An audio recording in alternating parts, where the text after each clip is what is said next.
Understanding Sweden. Episode 2. Who's in charge here? The word democracy comes from Greek, and it literally means rule by the people. We're used to hearing it as praise for a country, but it isn't praise. It's a description of how something works. Power comes from the people, and citizens can influence the decisions that get made. This mechanism has conditions, and they're listed plainly, almost like instructions for a machine. Citizens have to have something to choose from, several different political options. The people who get power have to be replaceable, and people have the right to vote in free elections. Let's look at what free means. Everyone who has the right to vote has exactly one vote. Everyone can express an opinion without threats or pressure. There have to be several parties to choose from. Elections are secret. Nobody has to say how they voted. And the right not to vote at all is also a right. Next comes something that's easy to skim past, but it's worth remembering. All people, groups, and parties have the right to persuade others of their political ideas. Everyone has freedom of expression, the right to write and say what you think. And the last condition, the least romantic one. The laws apply to everyone who is in Sweden. Nobody can be convicted without a fair trial. This has a name of its own, legal security. Let's remember this from this part. Democracy means rule by the people. Free elections mean one vote each, several parties, a secret ballot, and no pressure. Legal security means nobody will be convicted without a fair trial. Now we come to the real reason this chapter exists. Democracy doesn't hold itself up. For it to work, everyone has to take some responsibility. And the textbook says so quite openly. Education in Sweden is built on democratic values. In compulsory school, children learn about their rights, about how society works, and about why it matters to take part in public life and to vote. The logic is simple. Democracy gets stronger when more people vote, get involved, and understand the issues. The textbook lists 9 ways to take part, and this is exactly the list you'll be asked about. Vote in political elections. Join a party or an interest organization, or start your own association. Contact politicians. Take part in a demonstration. Start a petition, or sign someone else's. Talk about politics with friends and people you know. Get in touch with journalists, or write an article in the media. Have an influence at your workplace, for example through a trade union. And send your comments and suggestions to your commune. Look at that last one for a moment. It's the most boring and the most effective. Writing to your commune isn't an act of desperation. It's a procedure that exists for exactly that purpose. Now, the threats. And the first one looks harmless. Low turnout at elections. It seems like just a number, but the consequence is very real. People end up with fewer chances to influence decisions about their own daily lives. Turnout is usually low because people don't trust politicians, or they think their vote won't change anything. And the result is a growing gap between groups in society. It's a closed circle. We don't vote because we have no influence, and we have no influence because we don't vote. The second threat is false information and harassment, spread, for example, on social media, to create conflict in society. The third is threats against politicians, journalists, and anyone who speaks up about public issues. A frightened person walks away from the debate, and the debate is left to whoever shouts loudest. So there are 3 conditions for a healthy democracy, and the textbook states them almost as requirements: that many people are able to have influence, that information is truthful, and that society protects those who take part in the common conversation.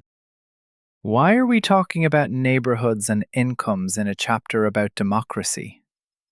Segregation means people live apart from each other, separated by how much they earn or by their ethnic background.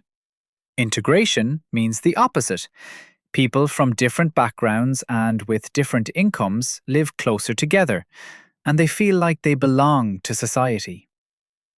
Now, here's the chain of events, and it answers the question. In a segregated society, people end up with different access to public services and to culture. Some neighborhoods come to be seen as less safe. Sometimes it goes so far that a person lives with almost no contact with the rest of society. And what follows from that is falling trust in the authorities and less taking part in politics. So there's the connection. A segregated society weakens democracy, not because anyone cancelled the elections, but because some people stop seeing the point of them. Where people live turns into who takes part. What do politicians suggest against segregation? Language teaching and different types of housing in the same neighborhood, so that a cheaper home and a more expensive home stand on the same street instead of at opposite ends of town. Let's remember, segregation is living separately by income or by background. Integration is living together with a sense of belonging. And segregation weakens democracy through mistrust and through people not taking part. Now the mechanics. Political responsibility in Sweden is split across 3 levels: national, the state; regional, the regions; and local, the municipalities. Plus a 4th force from outside. Sweden is affected by decisions made by the European Union. What we call the state is made up of 4 parts: parliament, the government, the public agencies, and the courts. Sweden is a parliamentary representative democracy.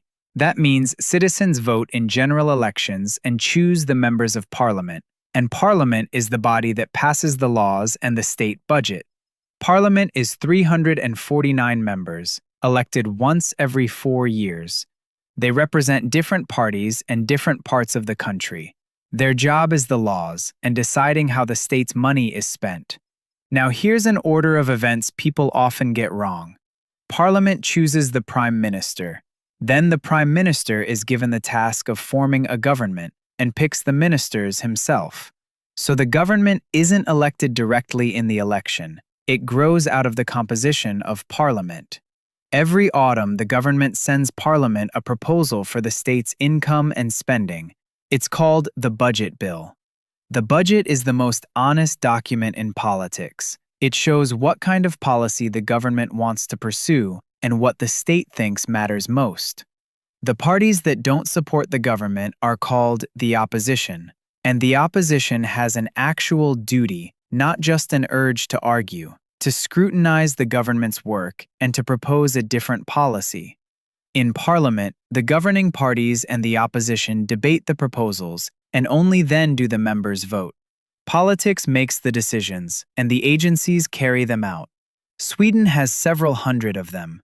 The ones we'll almost certainly deal with ourselves: the Employment Service, the Social Insurance Agency, the Migration Agency, the Police, and the Tax Agency. The textbook example is about as everyday as it gets. If a person applies for parental benefit, it's the Social Insurance Agency that makes the decision. And here's a detail that will come in handy for us one day. The agencies have to follow the law and the instructions they get from the government. And whether they're doing that properly is watched over by separate supervisory bodies, the Parliamentary Ombudsman and the Chancellor of Justice. So if an agency makes a decision, there is somewhere higher than the agency itself where you can complain. From this part, you need the numbers and the order of things. Parliament has 349 members, and elections are held once every 4 years. Parliament passes the laws and the budget and chooses the Prime Minister, who then forms the government. The opposition scrutinizes the government and offers an alternative. There are several hundred agencies, and they're supervised by the Ombudsman and the Chancellor of Justice. Sweden is divided into 21 regions. Each one is run by politicians the residents elect in the regional elections, and the decisions are made in the regional assembly. The main job of a region is healthcare. On top of that, regions run public transport, buses, trams, the metro, and they look after the regional museums. Sweden has 290 kommuner. The biggest is the capital, Stockholm, with almost 1 million people. The smallest is Dorotea, up in Västerbotten, with fewer than 3,000. That's a difference of nearly 400 times, and yet they have exactly the same responsibilities. A commune is run by politicians the residents elect in the municipal elections, and the decisions are made in the municipal assembly. And here's a fact that changes how you think about local politics. Most local politicians have ordinary jobs, and they do the political work in their free time. This isn't some separate class of people. These are your neighbours. Inside the commune, there are committees for different areas. The Culture Committee handles the libraries. The Education Committee handles the schools. The members of these committees are chosen by the municipal assembly. So what is the commune responsible for? Water and sewage, care for the elderly and for children, clearing the snow, looking after the parks, adult education. The textbook draws a straight conclusion from this, and it's our point too. Decisions made in the commune often affect people's daily lives more directly than decisions made in Parliament.